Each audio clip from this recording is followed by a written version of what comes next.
Oh, hi there, and welcome to my 10.1.7 Windwalker Monk Guide. Ready to channel your inner Bruce Lee? Let's get into it. The stats you want to look for are as follows. You want Verse and Crit as your main stats. This will then be followed by Mastery, which is your combo strikes. It's very self-explanatory. If you use an ability twice in a row, you'll lose your Mastery. Then lastly, you don't really want any haste. It's not worth completely avoiding it at all cost, but all the other stats are basically just better. It is important to note, however, that just because I say crit versus mastery, these stat values tend to bounce around a lot, so you will have to sim figuring out when you need to focus more on verse, when you need to focus more on mastery, and when you need to focus more on critical strike. Now for the talents, you basically have three different setups as a Windwalker currently. You have a pure single target version, you have a cleave version, and you have a full-on Mythic Plus AoE version. The DPS nodes we want to pick up from the class tree. We get Rising Sun Kick as a baseline. We then pick up Ferocity of Suen, increasing all damage we deal by 4%. Then we pick up Fast Feet. Rising Sun Kick deals an additional 70% damage and Spinning Crane Kick deals an additional 10%. Then we pick up Chi Burst. And this is simply because it generates Chi. Then in single target, we will be picking up Eye of the Tiger. Then we pick up Improved Touch of Death, so that now it can be used on targets with less than 15% health, dealing 35% of our max HP in damage. Then we pick up Fatal Touch, reducing the cooldown of Touch of Death. Then we pick up Resonate Fist. Our attack simply has a chance to deal nature damage to enemies in 8 yards. And lastly, we pick up Summon White Tiger Statue. It's a 2-minute cooldown. It does very minuscule amount of damage, but it's free damage, hence why we take it. Defensively, utility, and mobility wise, monks have a lot of options that are very niche to each different situation that you encounter. We generally always pick Tiger's Lust. This is just a sprint on a short cooldown for 6 seconds, which also removes all roots and snares. Then we pick up Disable. Disable we primarily pick up in order to get Fortifying Brew as one of our cooldowns. Then we pick up Calming Pressure, reducing all damage we take by 3%. And then we either go into Detox or we go into Paralysis depending on what we need. Then we can pick up Spearhand Strike if we need an interrupt for a specific encounter. And then we pick up Celerity, reducing the cooldown of our roll by 5 seconds and increasing the number of charges by 1. Then we pick up Generous Pull, so that we and our allies within 10 yards take 4% reduced damage from area of effect attacks. Then we pick up Dampen Harm. On demand, a up to 50% damage reduction, with larger attacks being reduced by more. Then we pick up Transcendence. This functions sort of similar to a Warlock Gate. You're basically just putting down a copy of yourself, and then you have another ability that can transfer you back to that position. Then we also usually pick up Ring of Peace. Then we pick up Diffuse Magic, a very powerful defensive for 60% magic damage reduction. Then we pick up Soothing Mist. We don't really use it, but we take it for Perfect because we really want Vigorous Expulsion, so that Expel Time healing is increased by 5% and Crit Strike chance increased by 15%. Then we pick up Grace of the Crane, increasing the healing we take by 8%. And then we pick up Profound Rebuttal. Expel Harm's crit healing is increased by 50%. Lastly, we pick up Close to Heart. You and your allies within 10 yards have 8% increased healing taken from all sources. Now for the Spectre. In a single target situation, you will always pick up Fist of Fury, Ascension, increasing our max chi by 1, max energy by 20, and energy regen by 10%. We also pick up Power Strikes, so every 15 seconds our generator will generate 1 additional chi and deal a slight amount of extra damage. Then we pick up Touch of Karma. Touch of Karma is technically a defensive, however, you can technically use it as an offensive ability by using this while you're taking a big hit. Then we pick up Touch of the Tiger, mainly for pathing, however, it's still more damage to our villa. Then we pick up Mark of the Crane. Spinning Crane Kick's damage is increased by 18% for each unique target you've struck in the last 20 seconds with Tiger Palm, Blackout Kick, or Rising Sun Kick, stacking up to 5 times. Then we pick up Shadowboxing's Treads. Blackout Kick deals 10% more damage and strikes 2 additional targets. Then we pick up Flashing Fist. Fist of Fury damage is increased by 20%. We pick up Open Palm Strikes. Fist of Fury damage increased by 15%. When Fist of Fury deals damage, it has a chance to refund 1 chi. Then we pick up Glory of Dawn. Rising Sun Kick has a 25% chance to trigger a second time, dealing some damage and restoring 1 chi. Then we pick up Flying Serpent Kick. Then we pick up Strike of the Windlord. It's just a heavy hit that deals a lot of damage. We then further improve this by granting us a stack of Thunder Fist for each enemy struck, which just deals more damage on our next melee strike. Then we pick up Hit Combo. Hit Combo works similarly to our Mastery, where every time we trigger our Mastery, we just gain 1% increased damage, stacking 6 times. And this is something we will have to play around in order to maximize our damage as a Windwalker Monk. Then we pick up Teachings of the Monastery. Tiger Palm causes our next Blackout Kick to strike an additional time, stacking up to 3 times. And Blackout Kick has a 12% chance to reset the cooldown of Rising Sun Kick. And then we go into Rising Star. Rising Sun Kick damage is increased by 6%, and its critical strike damage is increased by 16%. Now in single target, we go down and pick up Feline Stomp. Basically, we're just putting down a line in front of us that deals damage. And while we are fighting in that line, we have a 6% chance of resetting the cooldown of Feline Stomp again to then reapply it. Then we pick up Feline Harmony. We have a 100% more chance to reset our abilities, and enemies and allies afflicted by Feline Stomp gain exposure, increasing damage and healing against them by 12% for 10 seconds. So this is the buff you kind of want to keep going. Then I pick up Serenity. However, Serenity as a cooldown is quite nice. However, it is completely viable to play these builds with Storm, Earth and Fire, where you're basically just splitting up into 3 spirits that each have their own target, or you can have them focusing on one target and then doing 126% of normal damage. I will say it's up to you whichever you prefer. Then we pick up Drinking Horn Cover. The duration of Serenity is extended by 0.3 seconds every time we cast Chi Spender. For Storm, Earth and Fire, you extend the duration by 0.4 seconds for every Chi you spend. Then we pick up Invoke Suen. This is our 2-minute cooldown. Basically, it just does damage, and every 4 seconds it will deal damage based on 10% of the damage you have dealt. Then we pick up Empower Tiger Lightning, which is the function I just mentioned with the whole 4 seconds dealing 10% more damage.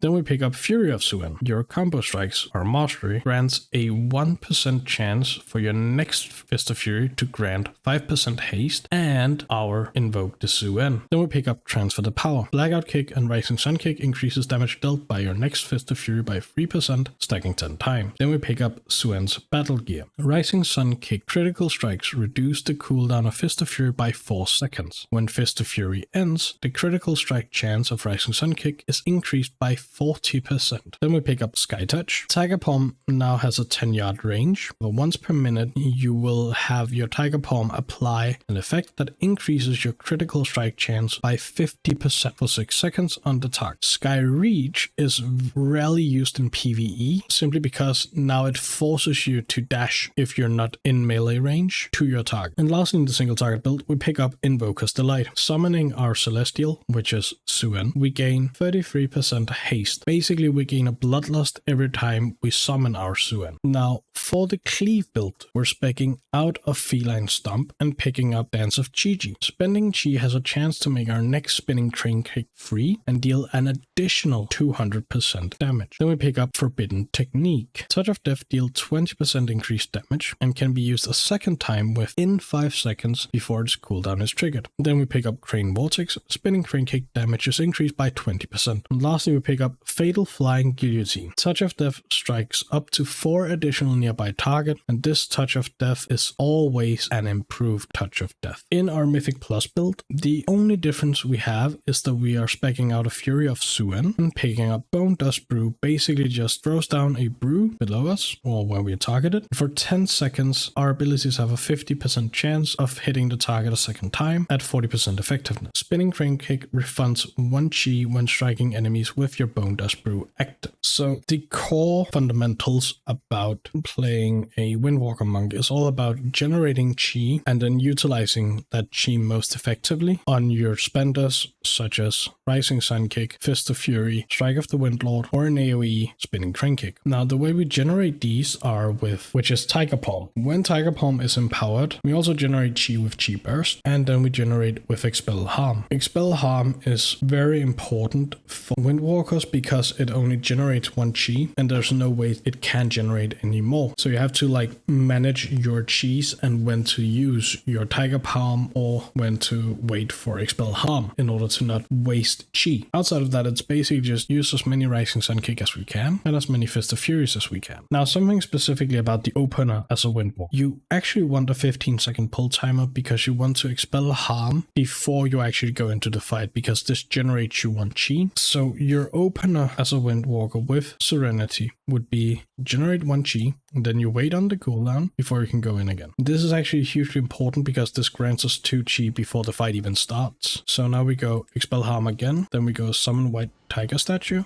then we go Feline Stomp, Suen, Serenity, Tiger Palm, Rising Sun Kick, Strike of the Windlord, Fist of Fury, and Rising Sun Kick, clipping our Fist of Fury.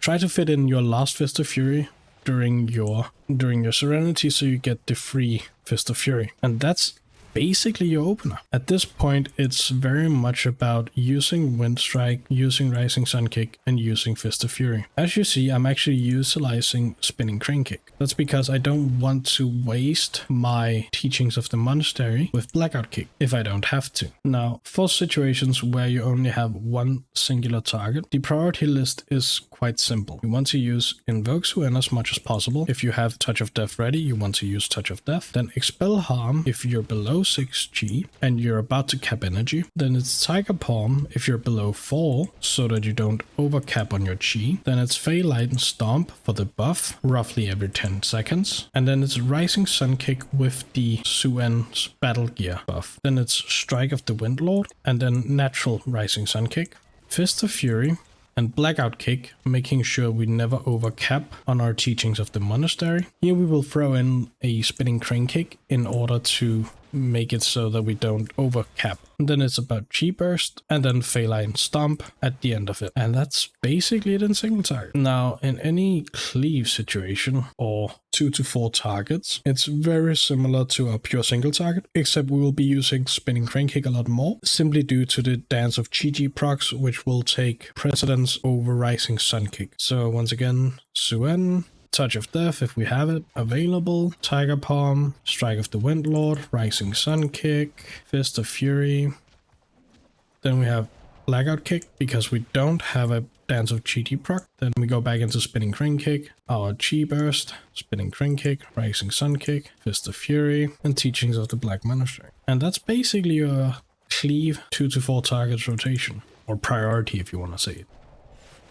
Now we had a Dance of Chi proc. Dance of Chi will just do a buttload more damage. Now at 5 targets and above, it's basically the exact same as we have on our 2 to 4 target cleave. However, now we just throw in Bone Dust Brew and we have Storm Earth and Fire to help us spread our Spinning Crane Kick buff. But similarly, it's all about Suen, Tiger Palm, Expel Harm, Touch of Death if we have it, using cooldowns, Bone Dust Brew. And as you can see, I have all of my little dudes here running away with me. Chi Burst, Blackout Kick, reducing the cooldown even more. And you can see I have 4 stacks of my Spinning Crane Kick now with the Dance of Chi proc. That's gonna do a lot of damage.